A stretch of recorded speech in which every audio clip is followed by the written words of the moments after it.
Sai Shranati, and my supervisor is Rakesh Ankuwar, and I'm first year PhD scholar from University of Hyderabad.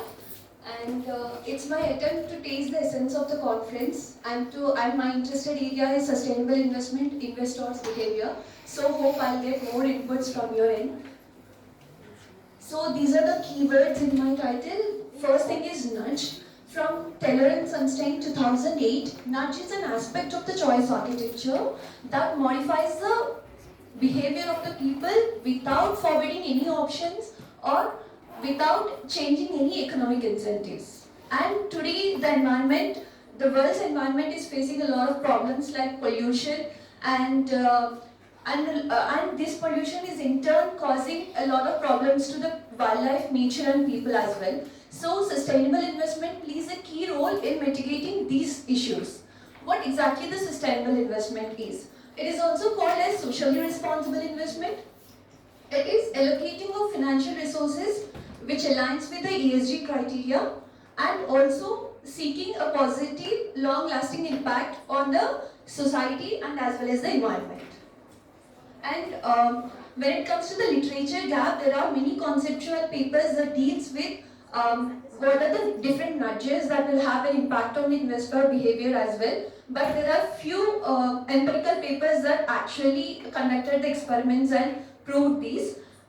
And recently, in 2020, Gujewski et al. Has done nudging experiments by taking 4 nudges: default, prime, message and the combination of all 3. But here I have used the visual cues as the nudging intervention. This is the practical gap from the United Nations Conference of Trade and Development have shown that we require total of 3.9 to reach the SDG goals by 2030, $3.9 trillion. But actual investment made by the investors is only 1.4. So we need investors to invest more in the environmental sustainable rather than the conventional one. These are the objectives. First is responsible decision making when the investors are doing their investments in individually. And the next one, and as well as in group. Next one is to bridge the existing gap between the individual and in-group decision making.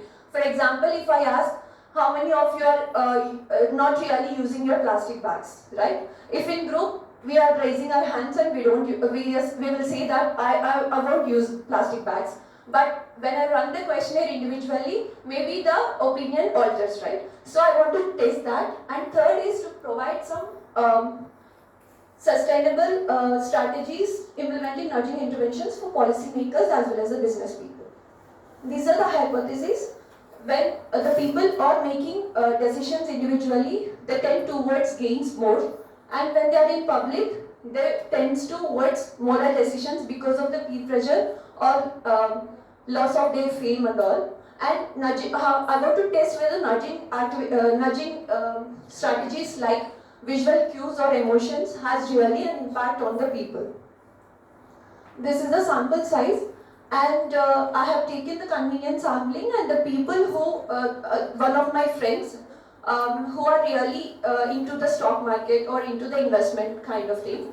And I have conducted this experiment in 3 settings. One is individually, I have circulated the questionnaire, and in group, and as well as before and after nudging. So, I have circulated the questionnaire. In in-group, I asked them to come into the classroom and I asked the questions. And for nudging, it may not be possible because of some semester examinations. I have asked them to come on the Google Meet and I have introduced the intervention. So these are the questions that I have displayed to the students. So the conditions 1 and 2 are the individually decision-making conditions, and conditions 3 and 4 are displayed for in-group. Okay, here I have neutralized the gain effect by, for every question there is a conventional option they have to choose and moral option as well. And for those I have neutralized the gains and losses as well. Next, in individual decision making, I have run a chi-square test and I have got that it is statistically significant. People are tends towards more gains when they are taking the decisions individually. Like they have chosen more gain options when they have answered the questionnaire individually.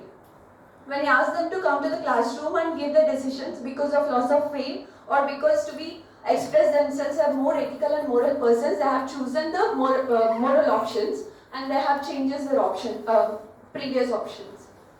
And because of the less sample size, I have not get the statistical significance for before and after nudging intervention, but I just try to plot the values.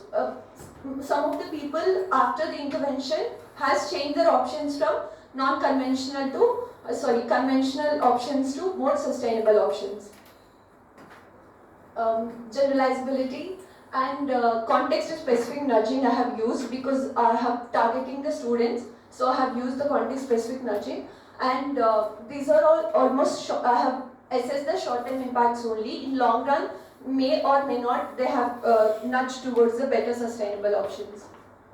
So from this I can see that through proper nudging we can convert the people's mind towards better sustainable options without altering their economic incentives. These are the nudging scenarios I have shown them, and the second picture is that I have mentioned that if they are using the vehicles or if they are causing any pollution to the environment, how it is personally impacting their grades or personally impacting their marks as well. So that through this, I try to nudge them towards the better option. Thank you.